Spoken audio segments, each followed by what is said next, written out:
Hello there, I'm Eamon Holmes. And I'm Isabel Webster. And we hope you can join us for Breakfast with Eamon and Isabel. You make me laugh out loud, belly laugh. Is that important first thing in the morning? Yeah, absolutely. And there's me trying to be deadly serious. News is a serious business. Yeah, I have to rein you in sometimes. Well, it doesn't stop us laughing at it. It doesn't stop us having an opinion on what's going on. Yeah. And it certainly will not stop us reflecting what you think. Weekdays from 6 to 9:30 on GB News. I'm Dan Wootton. Join me Monday to Thursday from 9 to 11 for the feistiest and most fun news debate on TV, where free speech reigns. I'll bring you a sharp take on the day's biggest stories, bombshell newsmaker interviews, and A-list guests. And I guarantee you, no spin, no bias, no censorship, and no reason to go to bed. That's Dan Wootton tonight, Monday to Thursdays from 9 on GB News.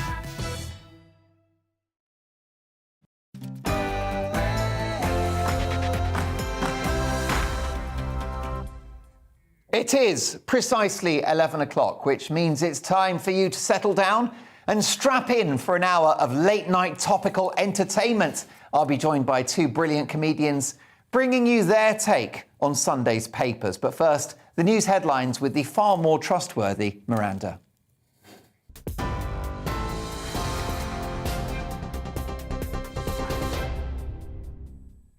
The top stories from the GB newsroom.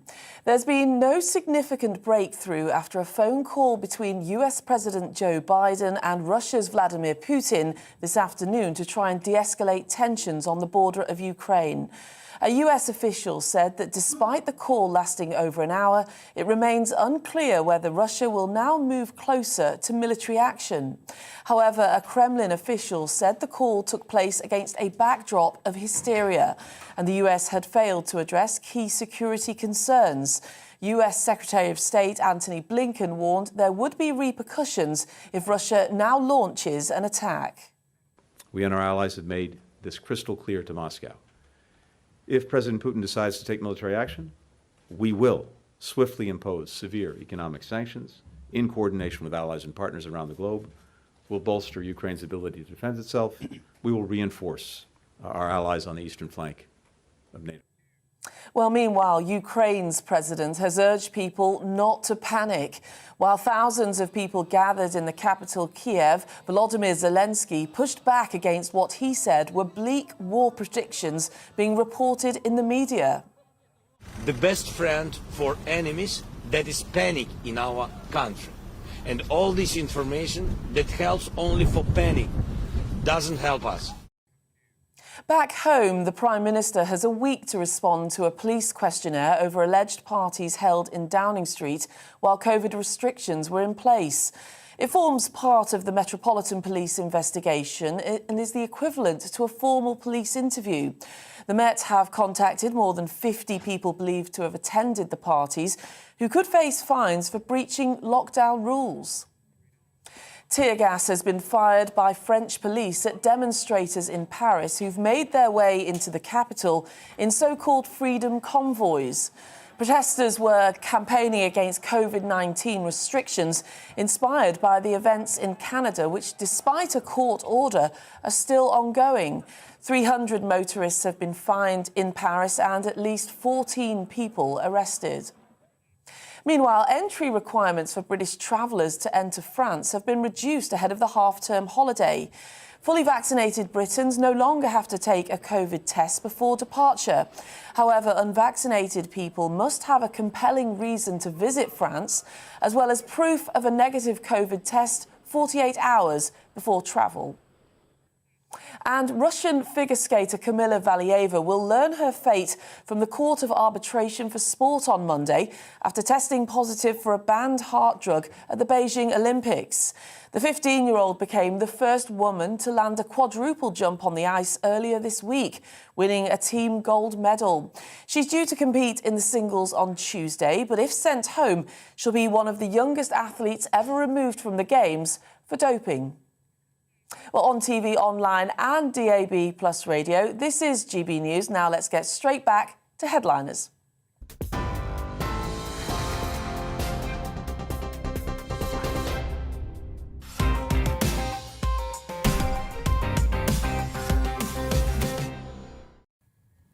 I'm Mark Dolan, and you are watching Headliners, in which the elite of British comedy apply their laser-like focus on Sunday's papers. Tonight, former Scottish Comedian of the Year, Leo Kearse, and former Rear of the Year, Nick Dixon. Let me tell you, he's got a peach of a bum. That's ridiculous. Gents, how are we? Nick, are you feeling newsworthy tonight? I've been feeling a little bit ill, actually, today, Mark. I've been feeling a bit nauseous, so I was a bit worried about being confronted by one of Leo's shirts, but instead he's gone with the Captain Haddock look. And listen, I mean, what are your symptoms? You haven't got a touch of the Omicron. No, it's absolutely nothing infectious. Don't worry, Mark. Just felt a bit sick for something I ate. But it's a great chance for you guys to shine, because I won't be at 100%. You're quite a hypochondriac, aren't you, Nick? Yes, I'm an extreme hypochondriac. Well, that sounds like it could be quite serious. Why? I mean, I'd be worried. I'd be Googling it if I was you. No, I'm fine, mate. And I'm not bothered about... I've never been bothered about COVID, even though I'm a hypochondriac. Right. Because it's more of a political thing. Anyway, isn't it? It's was that your vaccine? Being right-wing protected you? I'm not right. I'm just just for the people. Nobody thinks they're right-wing. You do. No, I do, because I see the truth everywhere. But nobody ever thinks... Everybody's like, I'm in the centre. It's like, no, you're literally a Marxist, or you're literally a fascist. I mean, when I say literally, I mean in the Well, that's right, sense. but a lot of people get labelled right-wing as well for talking about things like freedom, which back in the day everyone thought was a good idea. Yeah, it used to be something that liberals would like, a bit of liberty. But now liberty is apparently a right-wing thing. Yeah. Who knew? Well, we're very centre ground here on Headliners. Let's take a look at tomorrow's front pages. And let's start with The Telegraph. Russia plots false flag attack to provoke war. Putin expected to claim he did not strike first, as Ben Wallace, our Defence Secretary, fears of straw man diplomacy. Meanwhile, the Prime Minister will roll back state and trust the people, says new number 10 chief. Well, after 2 years of COVID measures, better late than never. How about this in The Observer? Biden warns Putin, you'll pay a heavy cost if you attack Ukraine. An invasion would lead to great suffering. Russia denies plan as embassies quit Kiev. Next up, the Sunday Mirror. Monsters U-turn on murder. Belfield confession was a sick joke. Levi Belfield's confession to 2 murders is feared to be a sick joke, sources claim. He gave a statement admitting killing Lynn and Megan Russell, but now allegedly denies it. Source claims the letter on Russell killings was a wind-up, a truly dreadful specimen he is. The Sunday Times. This has the whiff of Munich. Defence Secretary likens desperate Western efforts to prevent Russian invasion of Ukraine to appeasement. And COVID exodus creates boom in £1 million homes outside the capital. In the Sunday Express, coming soon, Brexit's big wins for Britain. Brexit will transform Britain and deliver such dividends that within a decade nobody will want to rejoin the European Union. This, according to Jacob Rees-Mogg, who is, of course, the First Minister for Brexit Opportunities.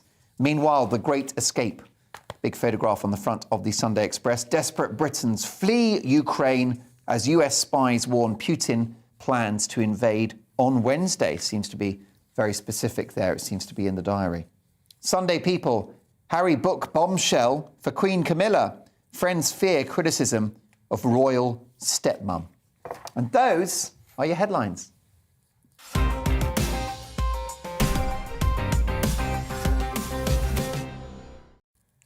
Russia and America are at each other's throats. It seems Ukraine is the sacrifice in the game of, well, I don't know really, Leo, who's got the largest appendage? Yes, it's a game of war. So, yeah, they're basically playing Risk. Remember that game? Of course I do. It was very boring. It never ended in our house. Well, this one's not going to be boring because it's going to be happening in real life. But apparently, according to Whitehall, they're conspiracy theorists now because they say Putin's going to create a false flag event as a justification for going to war. And you can see it almost happening now. So Biden's national security advisor just said that the US had reason to believe that Russia could invade Ukraine any day now and before the end of the Winter Olympics. I don't know if they're planning on combining it with the Winter Olympics. I mean, it's happening in the snow. There's going to be shooting. So, you know, I think people are going to get medals as well. So it could actually work. But the Kremlin's response to this, they said the hysteria of the White House is more indicative than ever, according to the Foreign Ministry spokeswoman Maria Zakharova. And what she said that I really liked was the Anglo-Saxons need a war. So we're Anglo-Saxons now. I've been watching that show, The Last Kingdom, on Netflix, right. and it's about Vikings and stuff. So yeah. I quite like being described as an Anglo-Saxon. It's quite fun. We're gonna. It is. It paints a picture, doesn't it? Yeah, storm over there. But yeah. So at the moment, you know, they're really preparing for war. Britain is actually pulling its troops out before the war happens, which seems to be. Jumping the gun, like we'll stand shoulder to shoulder with you up until it looks like there's going to be a war, and then the troops, they're gone. American officials have also recommended that American citizens leave the Ukraine, so that they, you know, obviously they'll want some there so they can botch a withdrawal in the coming months. Will. Exactly. Leave a few innocent people behind. But yeah, the big story is going to happen, and apparently, according to Whitehall, Putin's looking for an excuse, you know, a peg to hang this war on. Yeah, for sure. And it seems to be in the diary for Wednesday. Yeah, I've heard that as well. It's a bit weird how everyone knows, isn't it? It's like this thing about the false flag. It's like we're planning a false flag. It's not very good if people know it's going to be a false flag. That kind of ruins the whole point with the old false flags. But that quote was interesting. You said they said the Anglo-Saxons need a war at any cost. They went on to say provocations, misinformation and threats are a favourite method of solving their own problems. Some people do think this. I saw a very interesting exchange on Twitter because some people think the West sort of has been pushing for this and other people think it's just Putin. So Edward Snowden wrote, there is nothing more grotesque than a media pushing for war. But then this guy, Tom Gara, replied, I hate it when the media masses 100,000 troops on the Ukrainian border. Nicely done. So it depends who you blame, you know, whose side are you on, if you're on Putin's or ours, I suppose. Well, I think there's quite a lot of people in this country who are on Putin's side. I mean, Jeremy Corbyn's always been very critical of NATO and very loving of communism. So he probably sided with the Russians over Salisbury, didn't he? Did he really? Yeah. Well, he suggested my God. in Parliament that perhaps we should send the evidence to Moscow and let them decide if it was Novichok. And they poisoned a homeless man with mental health issues, which is the core demographic for Jeremy Corbyn's voters. But I mean, we're seeing sanctions being threatened, but there's so many sanctions already on Russia. I mean, I think they're going to have to introduce a tax on restaurants and prostitutes in Belgravia. Yeah, that's the last place to hit. What did you think to the Russia hoax, though? Because there is times when the West will use Russia as a scapegoat, isn't there, when that fake Russia hoax against Trump? Oh, yeah. Well, they always, both sides do it. Both sides say that, you know, Russia was involved. I mean, Trudeau at the moment is even saying that Russia is behind the truckers. Really? I haven't heard that one. I'm not even, as well as the racist, misogynist, transphobes, homophobes, there's also Russia involved in the truckers. Who knew? Well, speaking of the truckers, over to the Mail on Sunday, and the Canadian concept of freedom convoys are contagious. They've spread, haven't they, Nick, to the motherland?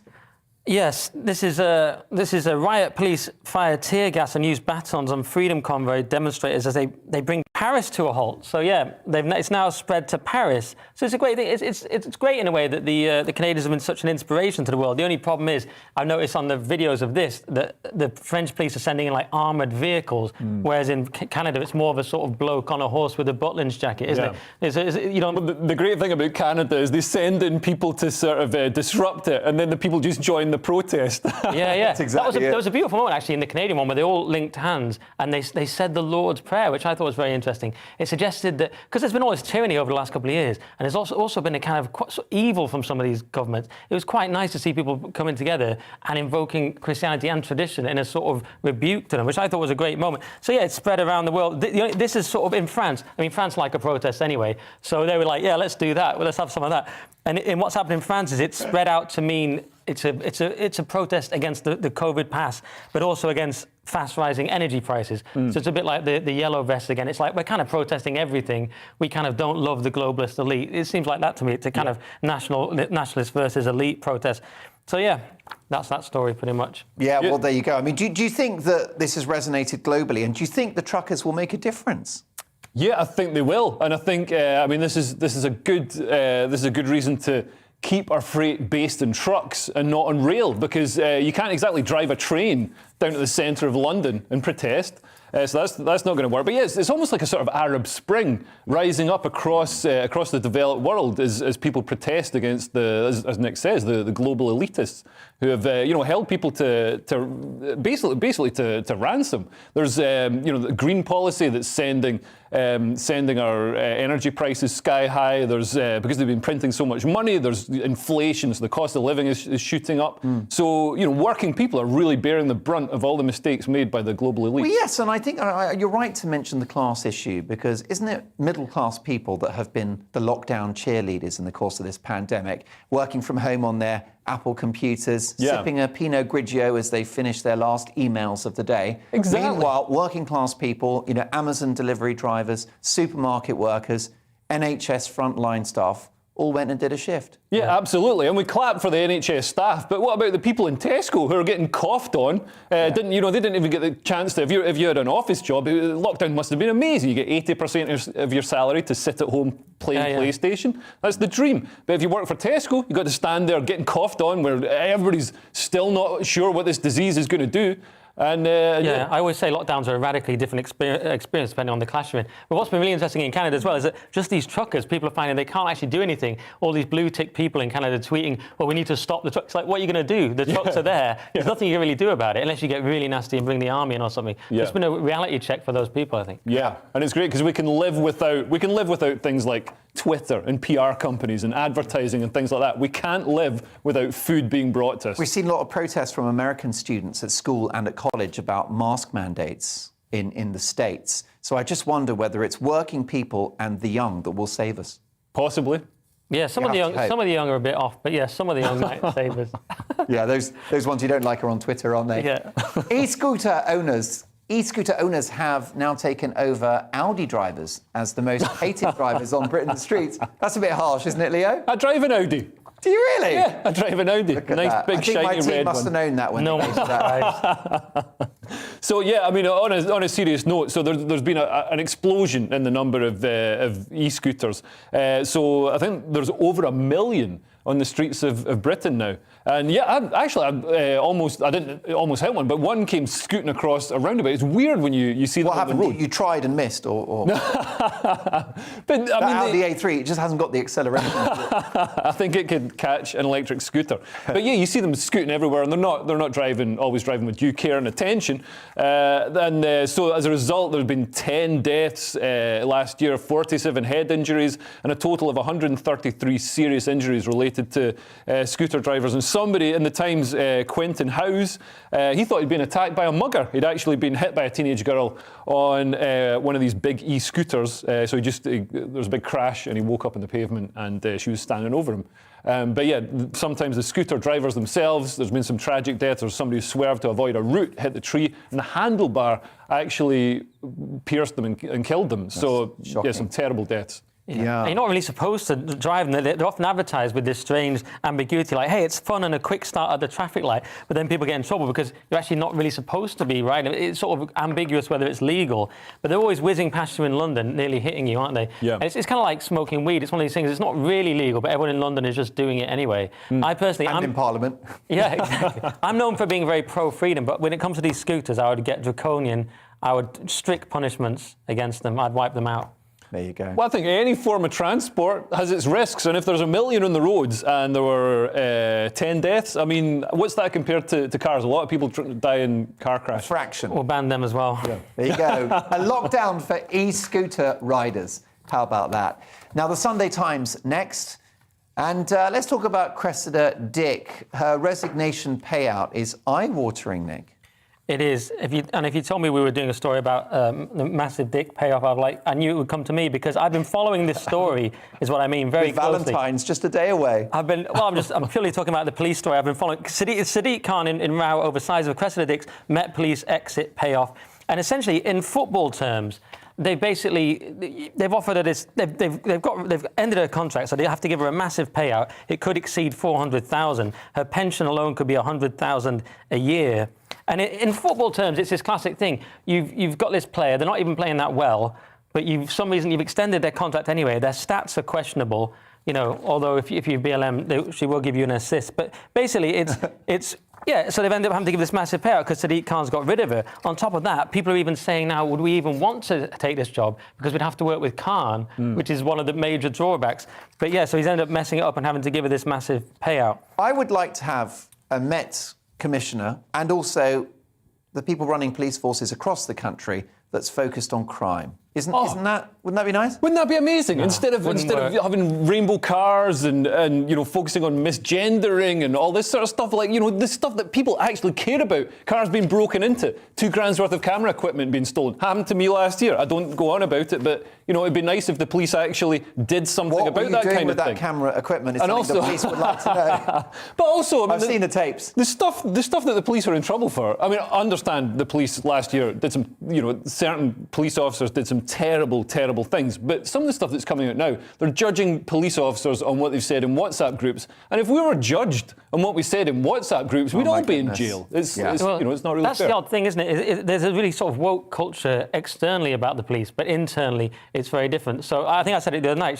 Cressida Dick's been in trouble for being too woke on one side and then not sorting out the sort of allegedly toxic culture on the other hand. So that's why she had to go. But Khan's got rid of it. He's not thought about her contract. Classic mistake. Well, there you go. Yeah, I mean, look, lots more to come. We've got some really juicy stories to get our teeth into. We've got vengeful barristers, crazy conspiracy theorists, and the world's least exciting playground. You wouldn't want to miss it. See you soon.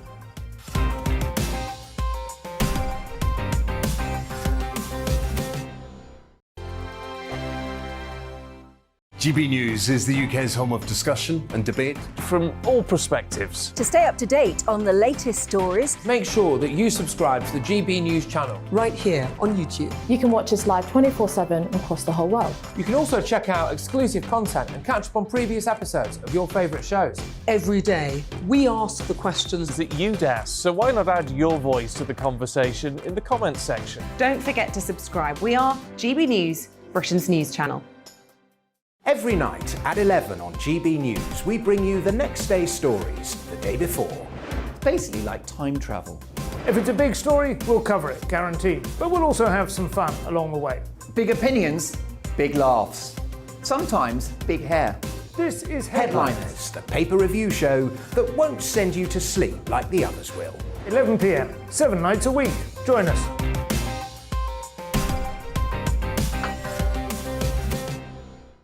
Hello there, I'm Eamon Holmes. And I'm Isabel Webster.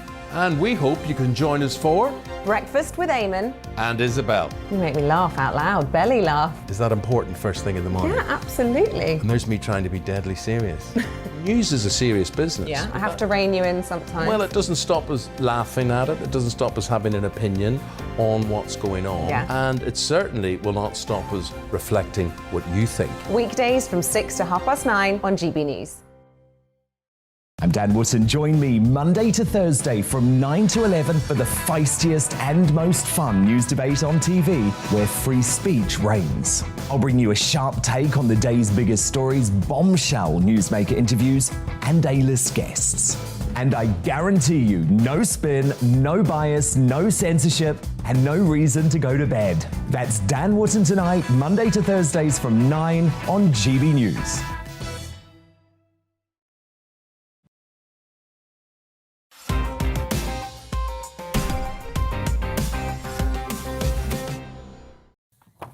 Welcome back to Headliners, in which we're looking at tomorrow's papers in the company of the double comedic whammy of Leo Kearse and Nick Dixon.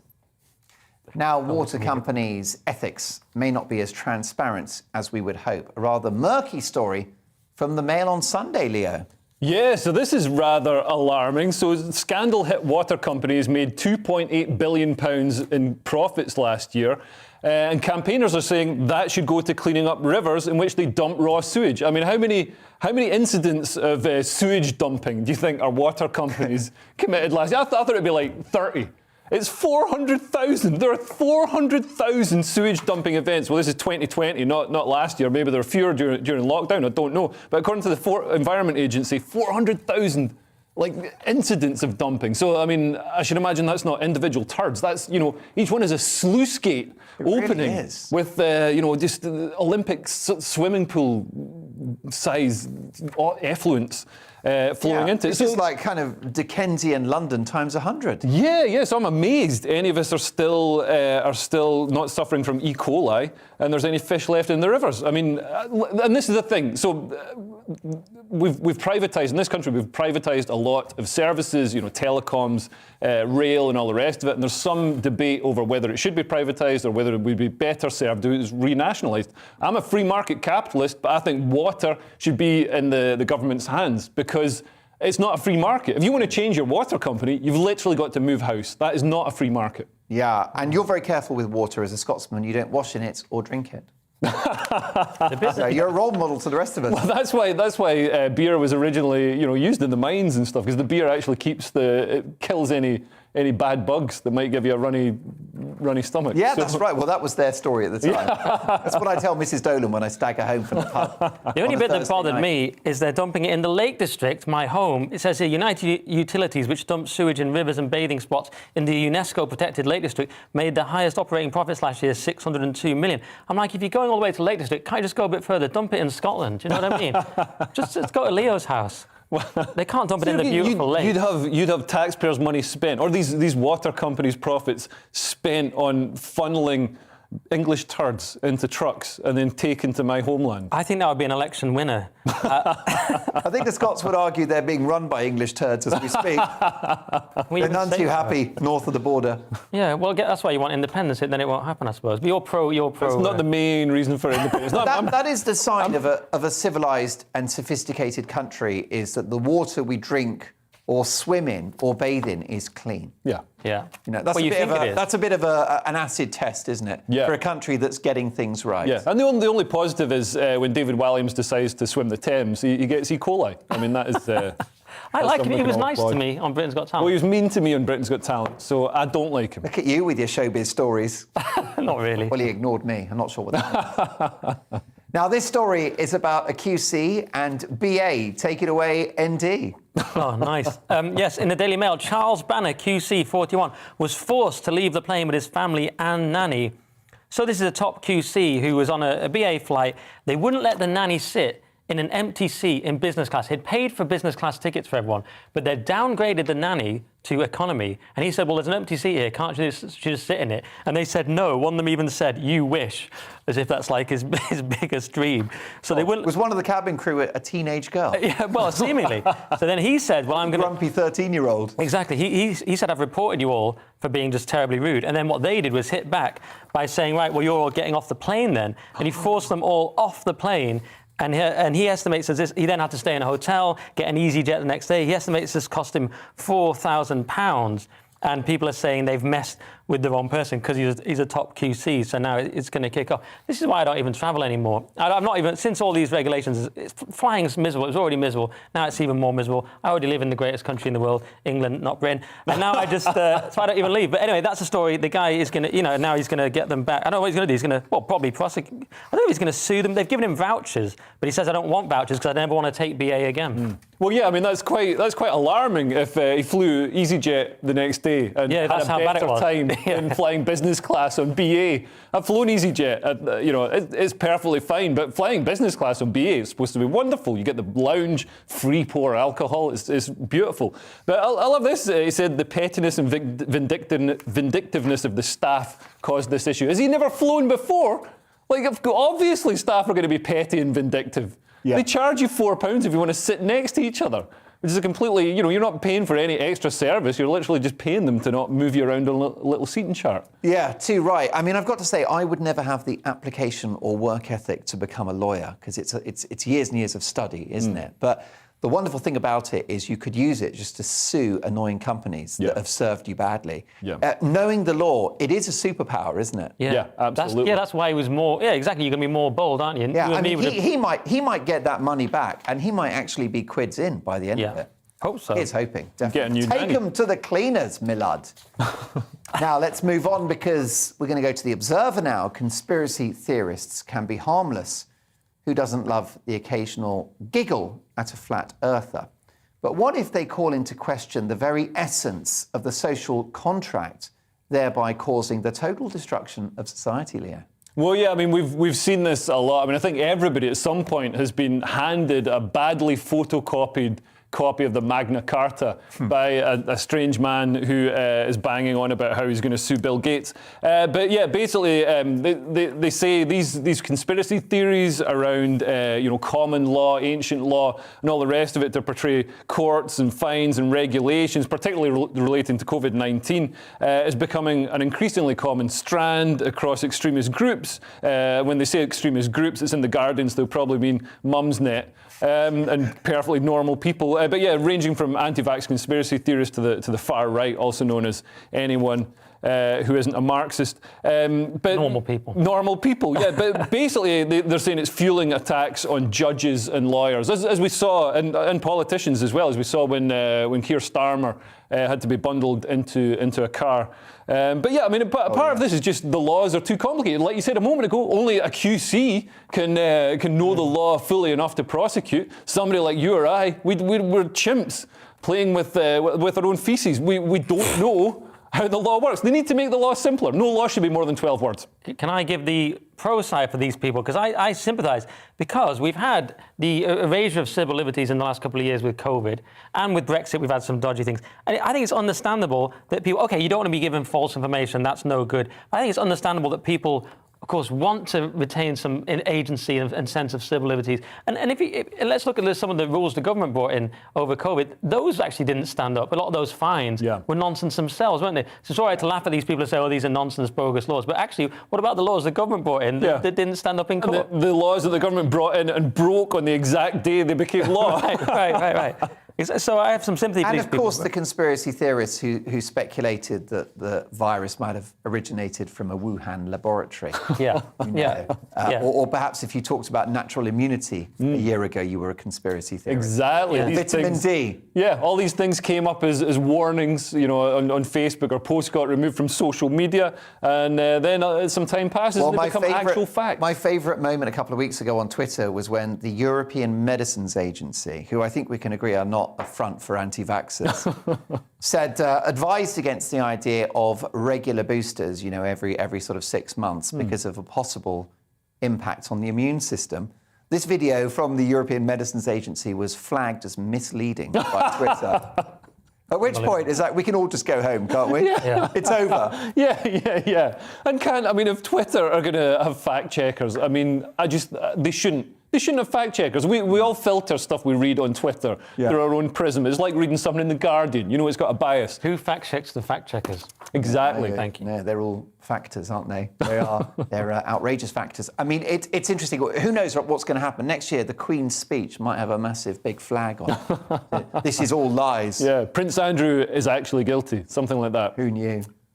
Now, look, let's crack on because I've got some other big stories to get through before our next break. Now, the Met, will we ever talk positively about them on this show? One day, but not tonight. This story is from the Metro, Nick. Yeah, black ex-Met police officer says colleagues painted his face white so he'd fit in. So this is the Met's first openly gay black officer who's talking about the kind of bullying that went on in his career. A few weeks into his training, a group of fellow recruits burst into his room and covered his face with white shoe whitener before telling him, now you fit in. He said he laughed it off at the time, but now he realises, of course, this was not good. This was racist bullying. So, yeah, and he's essentially saying the culture is not changed at the top. It's changed in the canteens. It's a bottom-up thing that has to change. So, like I said before, the culture of the police seems sort of woke on the outside, but inside seems it's still a bit nasty. There's lots of non-ideal stuff going on. Obviously, I'm completely against workplace bullying. Happens to me all the time. I work with Leo. But this is a very, not to trivialise this story, which is serious. Give me your dinner money. No. Oh. So he's standing up to it. He's That's not used you told. to that. But yeah, this is very serious. Even later, he made a complaint later in his career. They said to him, do you really think this is going to go anywhere? And he had a breakdown over it. So yeah, he's just talking about the culture that still exists within the police. Yeah, it's not great. They've got to get their house in order, haven't they? Yeah, I mean, so if he retired in 2018 after 25 years of service, this could have been in the 90s. Obviously, I mean, it's terrible bullying. But, since then, I think the police have progressed a lot. We've had the McPherson report, drew on the conclusions from the terrible Stephen Lawrence incident. So, I think the police have made a lot of progress. Obviously, there's still some to go. But why Why do racists always use some sort of shoe product? It's either boot polish to do blackface, or here it's shoe whitener to do whiteface. Enough about Justin Trudeau. I think he gets enough publicity as it is. Interesting. Well, let's crack on with one more story before the break. A kickboxer. Actually, no, that's not right. Forgive me. What is our next story? No, that is right. Yeah, it is. OK, fantastic stuff. A kickboxer, a dead gangster, and Sweden. Guy Ritchie's not even trying anymore, is he, Leo? So this is dead exciting. It is like a Guy Ritchie film. Possibly the acting was more convincing. But basically, there's this guy, Anis Himisi, who's a former professional kickboxer, and he's facing life in jail after shooting Flamur Bakiri 8 times. We've given you all the easy names tonight. Yeah, I think I nailed them all. So this guy, Flamur, was shot in Battersea. Incidentally, he's an Albanian, and his sister appeared in The Real Housewives of Cheshire. And she used to be married to Lindegaard, the Man United goalkeeper. Who's a footballer, apparently, who I have no idea. Showbiz family tree. But yeah, what the really sort of, I was going to say, fun thing about this is that he posed as a street cleaner. So he disguised himself as a street cleaner and had a latex mask and all the rest of it to do the reconnaissance. Yeah, if you see the video, he's actually wearing a sort of convincing mask. I'm a bit scared talking about this story, though, because, I've got enough people in comedy that want to off me, I think. So I'm slightly worried. And I've actually worked with Guy Ritchie, though, since you mentioned him. Just FYI. Good guy. Is that right? Yeah. On a Disney movie. Did you do Smoky Barrels? Did you do some work in his home? What? It was a Disney movie he was directing. Right. So how about that? What was your role? Just writing bits of stuff. Look at these bits. This is the workplace bullying I talked about earlier. This is going straight to HR. He hasn't even got a first grip. I was writing jokes, guys. Ever heard of them? Get a grip, Nick Dixon. Part 2 is coming to an end. The weather is next, but we've got so many good stories for you before midnight, so I'll see you in a sec. Looking ahead to tomorrow's weather, and the UK is looking wet and windy for many. Let's take a look at the details. Across the southwest, persistent and heavy rain will push eastwards through the morning. It will be windy for all, but especially along the coasts. Further east, a cloudy and breezy start to the day with some drizzly rain at times. The winds will pick up through the morning. Across South Wales, another wet start to the day, very windy as well. Take care on the roads as there may be surface water. In northwestern England, rain will be likely heavy and unpleasant at times, particularly over higher ground. Across northeastern England, slightly calmer at first, but it will soon turn wet and windy here as well. The rain will likely be heavier and more persistent for many compared to Saturday. In southern Scotland, a drier and slightly calmer start to the day, though largely cloudy. By mid-morning, it will turn wetter from the south. For Northern Ireland, expect a drier and calmer start as well, fairly mild and cloudy. However, things turn wet from the southeast by mid-morning, driest in the northwest. The rain and strong winds will continue to push northeast with the dry weather reserved for northern Scotland. And that's how the weather is shaping up tomorrow morning.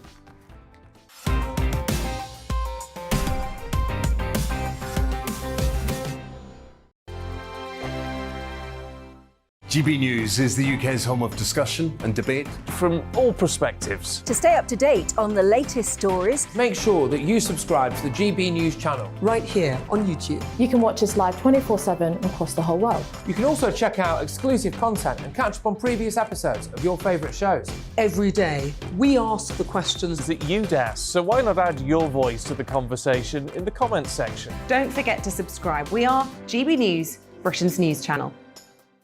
Every night at 11 on GB News, we bring you the next day's stories the day before. It's basically like time travel.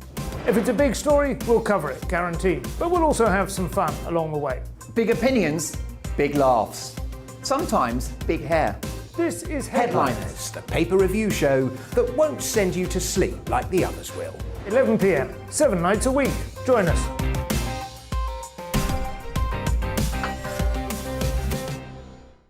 Hello there, I'm Eamon Holmes. And I'm Isabel Webster. And we hope you can join us for Breakfast with Eamon. And Isabel. You make me laugh out loud, belly laugh. Is that important first thing in the morning? Yeah, absolutely. And there's me trying to be deadly serious. News is a serious business. Yeah, I have to rein you in sometimes. Well, it doesn't stop us laughing at it. It doesn't stop us having an opinion on what's going on. Yeah. And it certainly will not stop us reflecting what you think. Weekdays from 6 to 9:30 on GB News. I'm Dan Wootton. Join me Monday to Thursday from 9 to 11 for the feistiest and most fun news debate on TV, where free speech reigns. I'll bring you a sharp take on the day's biggest stories, bombshell newsmaker interviews, and A-list guests. And I guarantee you, no spin, no bias, no censorship, and no reason to go to bed. That's Dan Wootton tonight, Monday to Thursdays from 9 on GB News.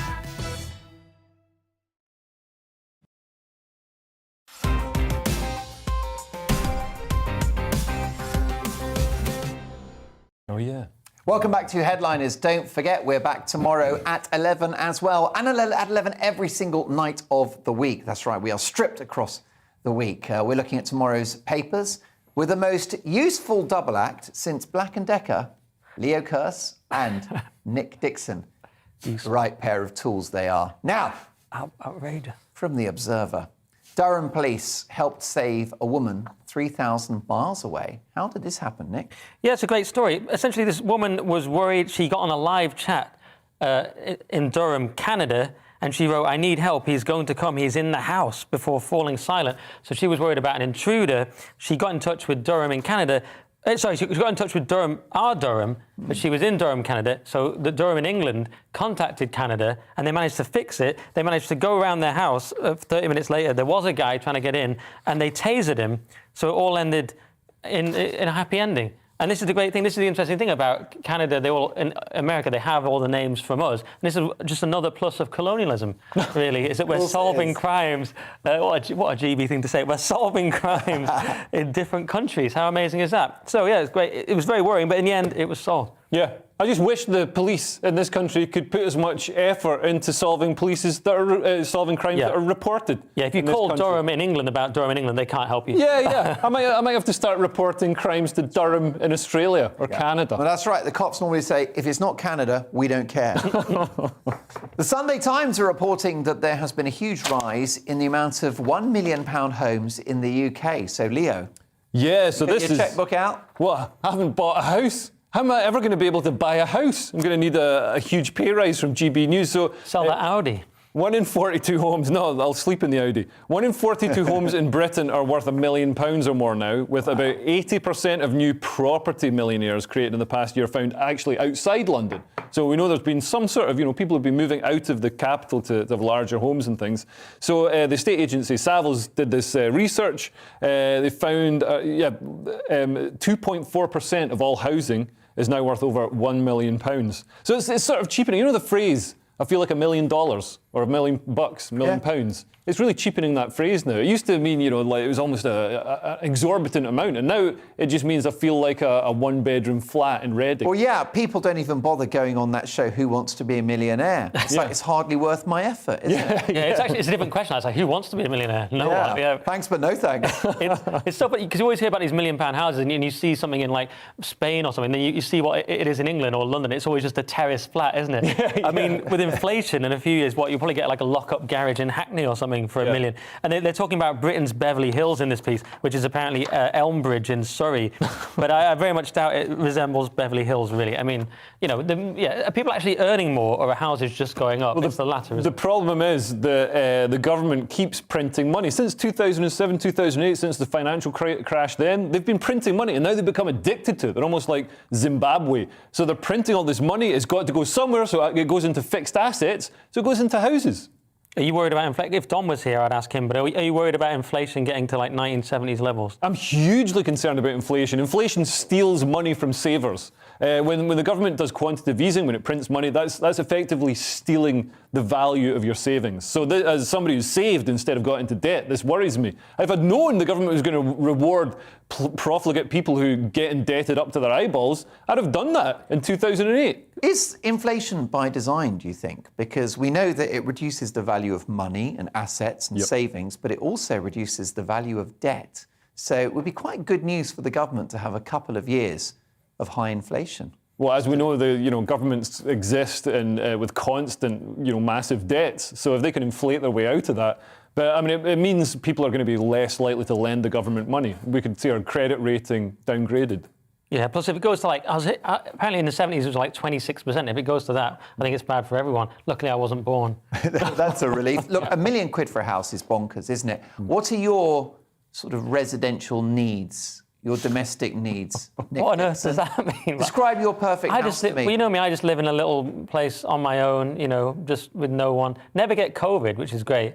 But, it's a pretty sad existence. But, I just live in a little flat. It's ironic that one of the country's most high-profile lockdown skeptics has spent 2 years, by choice, in lockdown. It's painfully ironic. You still are, really, I followed all the rules by accident, Mark, because I live alone and have no friends. Completely against them in principle, but following them all to the letter, by default. Yeah, I'm sure you guys have got... I'm sure you've got a big house, haven't you, Mark? No, I don't. Well, let's be honest, it's not owned by me. It's owned by the bank. Right. Yeah. Oh, you're one of those people that says... That's where we are. That's a sort of libertarian stance, isn't My wife is German, so she's annexed the bathroom. Germans always like to rent, don't they? They don't not bother about buying. Yeah, she tried to rent me, I'll be honest. She couldn't afford me, love. Now, let's move on to our next story from the Mail on Sunday. Artificial intelligence may already be conscious. How close are we to Skynet, Nick? Oh, yes. The headline is, "I'm sorry, Dave, I'm afraid I can't do that." If you remember the famous line from 2001. So, yeah, artificial intelligence expert warns that there may already be a slightly conscious AI out in the world. Slightly scary, isn't it? By the way, what is AI, for those that don't know? Artificial intelligence, Mark. Yeah, but what Surprised you didn't know that. Well, that's a great question. That is a great question. What does it mean? Because this is the whole thing. It's like, can it become conscious? And what is consciousness? I mean, I don't know if we're going to solve this in the next 15 minutes on this show, but we can have a crack. I mean, this guy has come on and said that there's a slightly conscious AI, and his name is something, Ilya Sutskever. And then other people have come up... Yeah, exactly. Thanks for your colossal effort in pronouncing that. Well, I think I did well. You're such a global character, aren't you? We'll get AI to do it Your soon. next gig will be on the World Service. How dare you? The point is, some people said he'd taken it too far, and then actually this kind of thing is very unhelpful, because after this happens, we all have to have a big conversation about it's not really conscious yet, guys. Everyone should calm down. But then other people said he was trolling, essentially.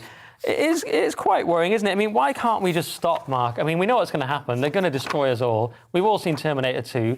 Even the laymen amongst us know where it leads. Just stop.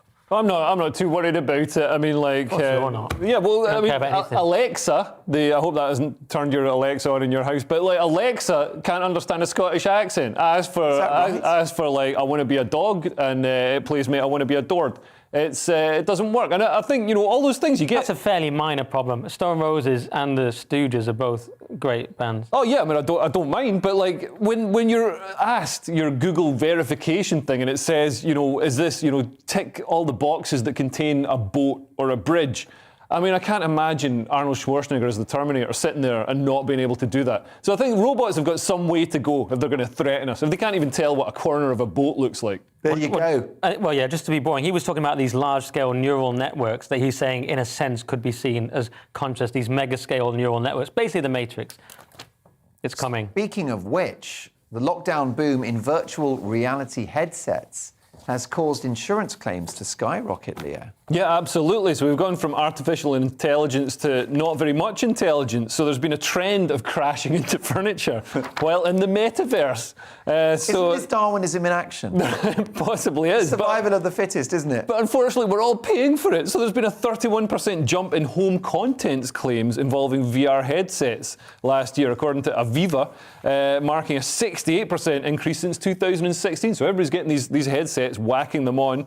So some of the incidents, so a man landing an uppercut hit his ceiling fan, a woman slammed into furniture, a guy smashed through a lighting fixture, people are knocking over their televisions. Televisions now are huge. I mean, the TV we had in the 80s, oh my God, you could go at that with a pickaxe, you wouldn't do any damage. Now they're these flimsy, fine things that can just get knocked off. So Aviva, and I've actually got shares in Aviva, so this greatly worries me, and Mark Zuckerberg owes me money. So Aviva said the average VR-related claim for accidental damage was about £650.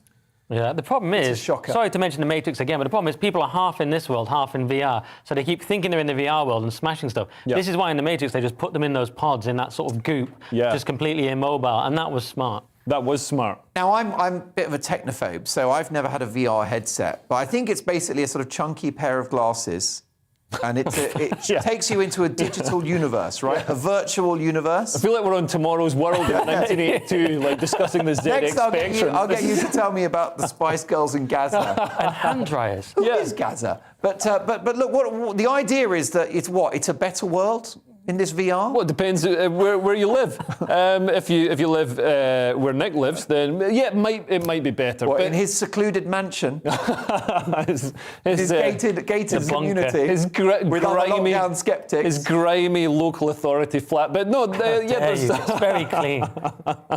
Oh yeah, of course you're a hypochondriac, so yeah, it's very clean. But have you got right into all those corners? But anyway, yeah, so basically it's this thing, and it's really fun. So you're in this sort of three-dimensional world, and it's really fun for about 10 minutes, and then you get bored. Unless the one thing it is good for is virtual reality pornography. I don't know if I'm allowed to talk about that due to Ofcom rules, but... Well, adult entertainment, if it's legal, then we'll let that go. Three-dimensional.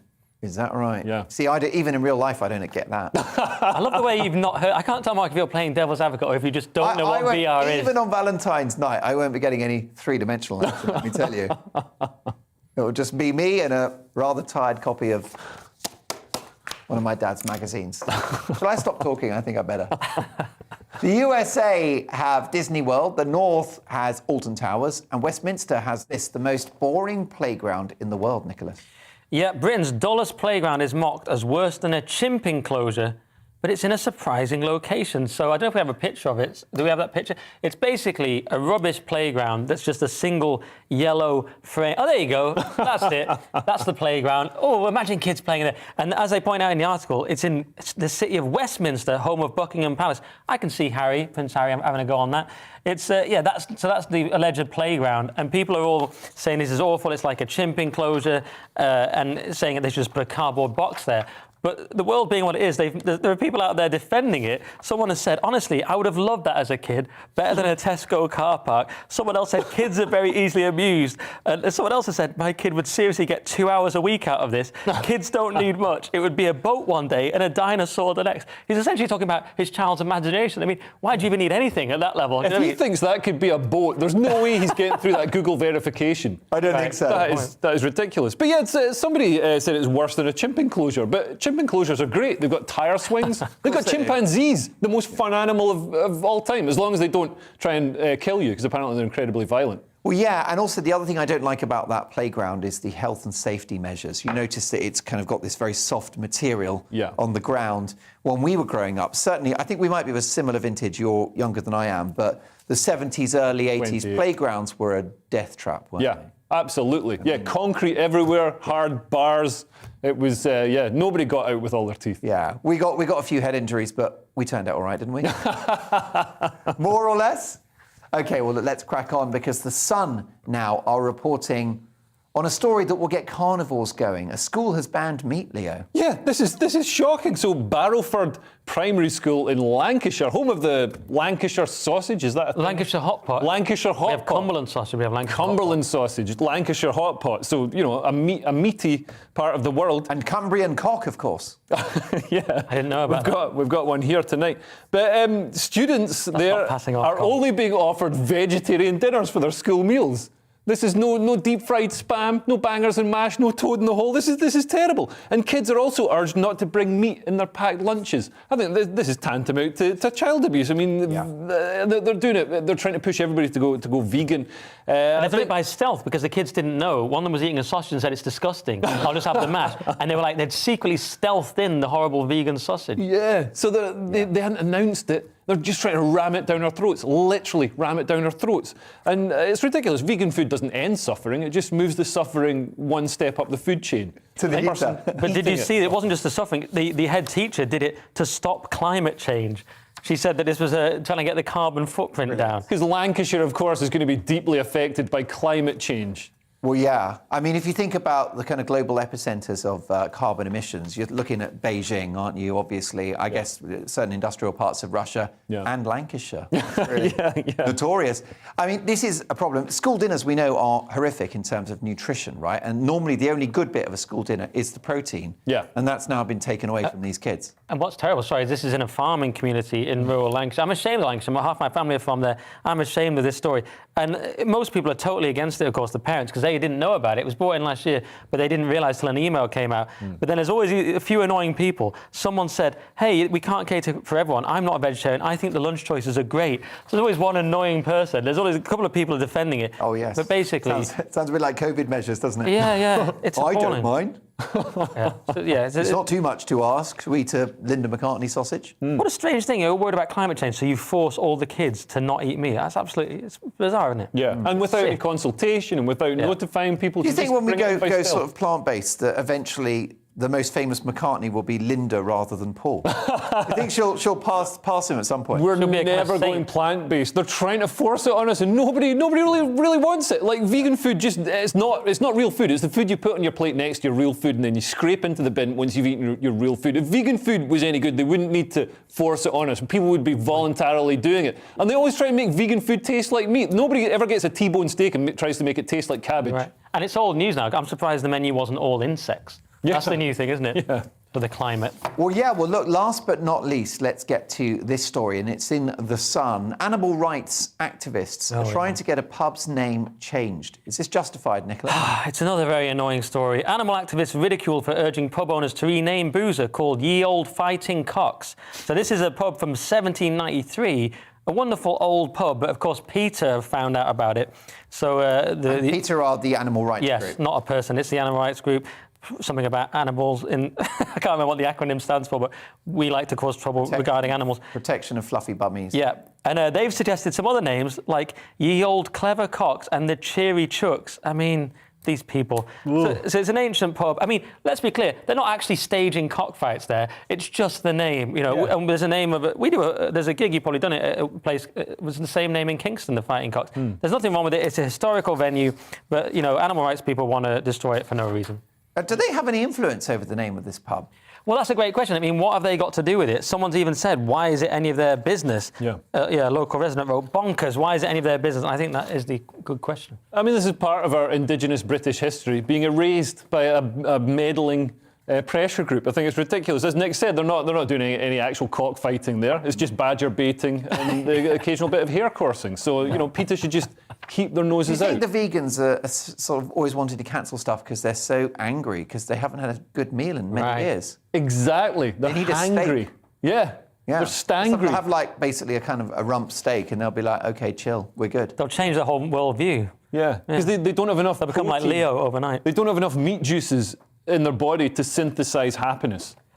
And that's scientifically true. That's a straight out. I've googled that and it's correct. That's pure Fauci.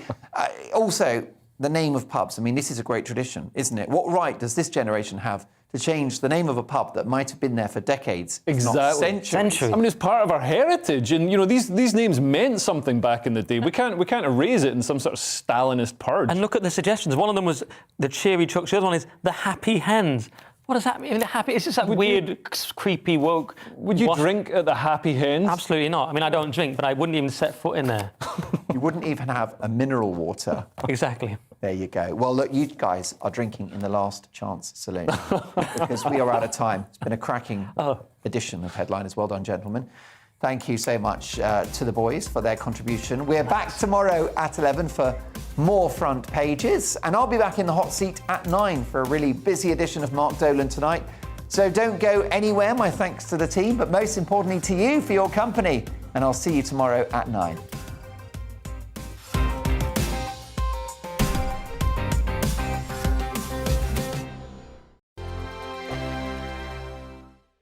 Hello there, I'm Eamon Holmes. And I'm Isabel Webster. And we hope you can join us for... Breakfast with Eamon. And Isabel. You make me laugh out loud, belly laugh. Is that important first thing in the morning? Yeah, absolutely. And there's me trying to be deadly serious.